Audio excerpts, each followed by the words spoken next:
Olá, seja bem-vindo ao podcast AFIA Endocrino Papers. Aqui mostramos como se manter atualizado em endocrinologia, mesmo que você tenha pouco tempo para estudar. Eu sou Ícaro Sampaio. Eu sou Luciano Albuquerque. E o tema hoje é evidências recentes sobre a terapia de reposição de testosterona.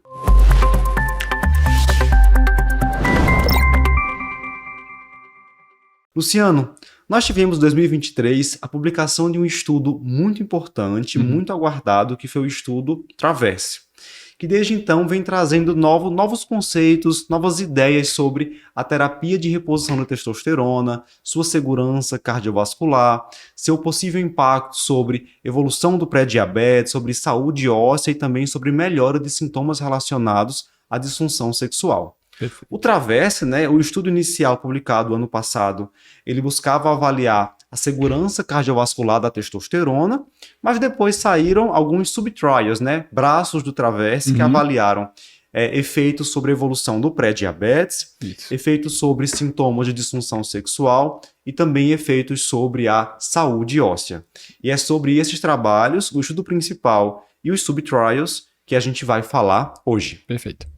Vamos inicialmente voltar um pouquinho no tempo, e entender por que o Traverse foi tão importante. Então, o que é que existia de evidência sobre testosterona e segurança cardiovascular até o início de 2023, antes do Congresso Endo, antes da publicação dos resultados do Traverse? Aí a gente tem que falar um pouquinho, quase como metodologia científica, A gente teve um primeiro trial, assim, polêmico em relação à testosterona, foi a questão do TON trial, Foi um primeiro estudo onde ele randomizou pacientes para avaliar risco cardiovascular, e o estudo acabou sendo interrompido precocemente, apenas 6 meses de acompanhamento, porque houve um aumento de risco cardiovascular, Então, assim, repare que a gente está falando sobre testosterona com toda a polêmica envolvida no uso de uma terapia hormonal masculina, Então já existe todo um preconceito, toda uma conceituação de malefício potencial, e aí começou a haver alguma tendência de aumento, você já interrompe o trial precocemente, assim. Isso é uma falha, porque você poderia ter ali alguma falha de seleção, um evento que ocorre muito precocemente num contexto de reposição hormonal. Provavelmente ele não teria muita relação direta com o uso da testosterona, Principalmente porque ele está falando de uso em doses fisiológicas, Então, assim, se você vai estudar estatina e vê um benefício muito precoce, não foi da estatina, Então, assim, ou um malefício muito precoce. Então, é uma falha previsível nesse TON trial. E era um trabalho pequeno, Assim, 200 pacientes, Pouco mais que 200 pacientes foram incluídos. Aí, pouco tempo depois, o pessoal fez uma meta-análise e publicou no Lancet. E nessa meta-análise mostrou que não haveria aumento de risco cardiovascular. De novo, entra outro conceito de medicina baseada em evidência, Então, assim, uma meta-análise nada mais é do que você pegar dados de vários estudos que tenham um poder estatístico um pouco menor, sei lá, vários estudos de 200 pacientes, como a gente estava usando o exemplo aí, e fazer um estudo de 2.000 pacientes. Então, você pegar 10 estudos de 200 e fazer um estudo de 2.000. Se você pega vários estudos com falhas, você vai viciar seu resultado final, Sim. Então, acaba que, assim, existe uma metodologia para tentar diminuir esses riscos, uma metodologia padronizada, mas quem aplica essa metodologia é o próprio autor. Então, você tem que confiar muito no viés do autor de que ele realmente está fazendo aquela interpretação da maneira adequada. Então, as meta-análises são estudos assim, que seriam o maior poder estatístico, desde que você faça uma meta-análise de vários estudos duplo cego, randomizado, de alta qualidade. Então, aí sim, a gente tem um poder estatístico muito grande. Mas se você faz uma meta-análise de vários estudos fracos, você pode, ao contrário, criar um Frankenstein ali, Achar um resultado completamente fora de contexto. Então, o que a gente tinha de evidência pré o estudo Traverse eram estudos subdimensionados, Assim, estudos menores, por uma questão até de disponibilidade financeira, do gasto que é para fazer um estudo desse tipo. Então, o Traverse veio trazer uma evidência mais robusta, assim, mais fiel sobre isso. Num primeiro momento, como você já colocou, o Traverse foi desenhado para desfecho cardiovascular. Então, talvez esse seja o principal ou o ponto mais assim confiável do resultado do Traverse, porque ele foi desenhado para isso, todos esses subestudos que a gente vai comentar aqui, o estudo sobre fratura, o estudo sobre função sexual, são subanálises. A população inicial era a população hipogonádica do Travesse e que ele queria ver desfecho cardiovascular. O tempo de acompanhamento, nada foi calculado para esses outros desfechos, foi calculado tudo para doença cardiovascular. Então, todos esses outros achados são válidos, mas ali tem algum pé atrás em relação ao resultado final. Então a gente pode dizer assim, fazendo brincadeira, quando tudo ainda era mato, né? Quando não tinha o Travesse, havia uma sombra sobre testosterona e segurança cardiovascular, né? Perfeito. A própria diretriz da Endo Society fazia uma observação sobre isso, ter cautela em paciente com doença cardiovascular estabelecida, e a gente tinha esse receio até com os nossos pacientes da prática. Eu lembro de um paciente do consultório, antes do Travesse, que veio com cateterismo mostrando doença multiarterial, ele usava testosterona em gel, e para minha sorte o estudo saiu pouco tempo depois dessa consulta. E aí vamos ver o que é que a gente deve fazer direitinho aí, vamos comentar isso aí para frente, né? Bem, então o que foi esse estudo Travesse, né? Foi um estudo multicêntrico, publicado no New England, que incluiu aí sim mais de 5.000 homens com hipogonadismo. Esses pacientes deveriam apresentar pelo menos um sintoma associado ao hipogonadismo, né? Aftenia, redução da libido, redução da pilificação, né? Frequência com que fazia barba,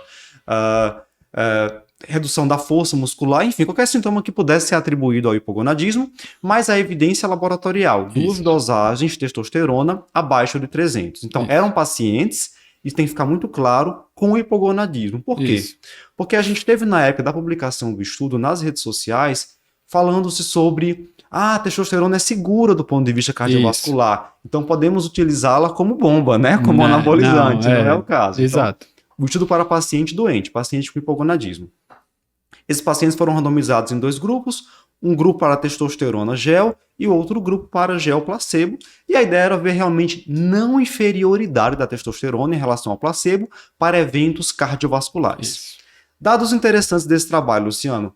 IMC dos pacientes, em média, era IMC de 35, eram pacientes ali de obesidade. Idade, né? Oi? A idade. Perfeito. A idade acima de 60 anos, então eram pacientes mais idosos. Nível médio de testosterona não era tão baixo, 200 e pouco, então fica aí uma questão. Será que eram pacientes mais de hipogonadismo funcional e não exatamente de hipogonadismo orgânico, né? Isso é uma crítica até porque ele não fez, o rastreio dele foi só teste total, né, e um sintoma, né, então assim, você tinha essa limitação em relação até o benefício, né, porque como o alvo seria você deixar ali 350 e 750, e ele acabou em média ficando na casa de 400, estando meio baixo, para outras situações, que a gente vai falar mais para frente, alguém pode questionar, falhou em melhora de desempenho sexual, de alguma maneira de disfunção erétil, por que não subiu tanto, por que a diferença não era tão grande?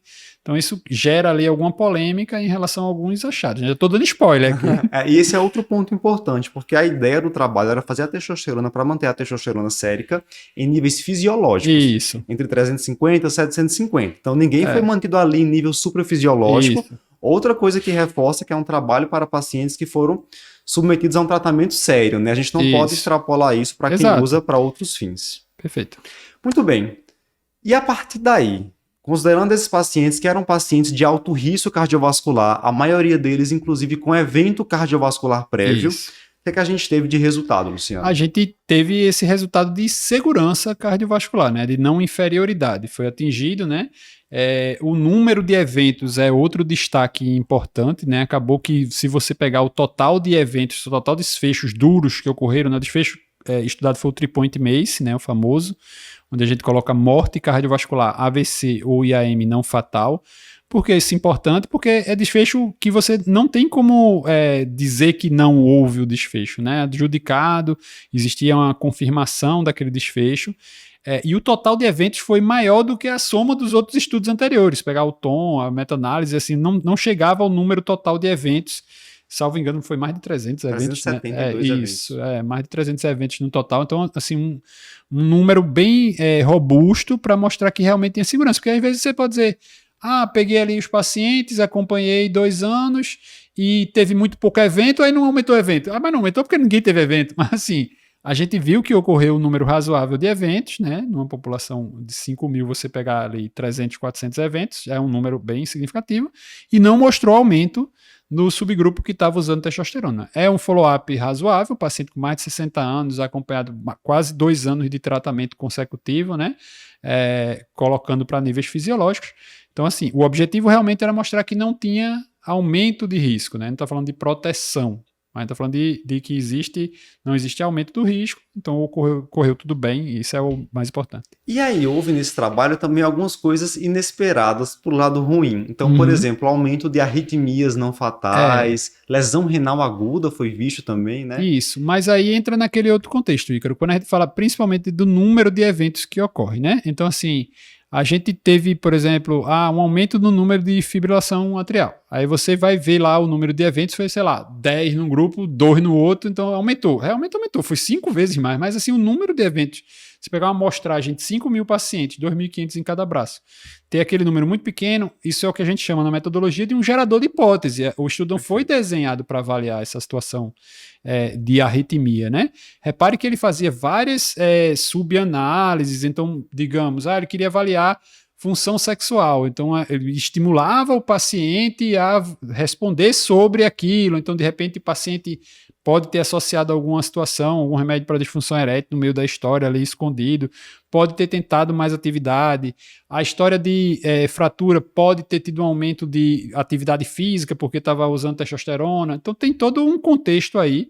Mesmo no grupo placebo, de repente ele estava usando o gel, ele podia achar que aquilo ali estava funcionando de alguma maneira e estimular ele a fazer uma atividade que normalmente ele não fazia, e acabou gerando alguma confusão, né? Isso é o que a gente chama de fator de confusão.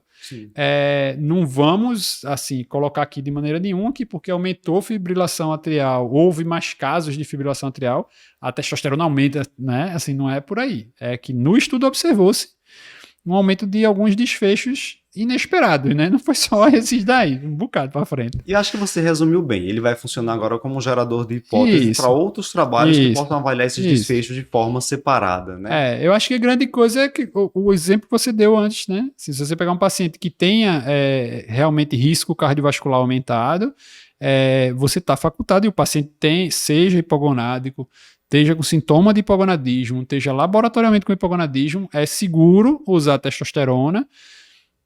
Existe essa discussão da questão da formulação, né? De você chegar a dizer, não, é seguro, testosterona gel, né? Assim, talvez a injetável tenha as dificuldades da variação, de você talvez fazer um pico maior e aquele momento do pico ter um efeito maior e acabar tendo algum outro tipo. Então não dá para extrapolar completamente a informação para outras apresentações, né?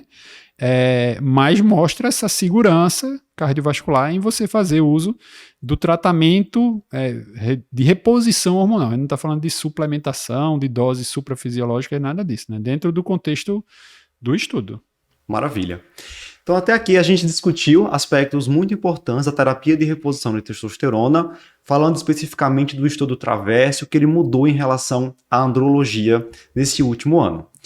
Caso você queira ver o restante desse podcast, incluindo a discussão sobre testosterona e pré-diabetes, testosterona e saúde óssea, testosterona e disfunção sexual, eu te convido a entrar na plataforma de cursos do Endocrino Papers, no nosso curso de consultório AFIA Endocrino Papers, onde estará disponível o podcast completo.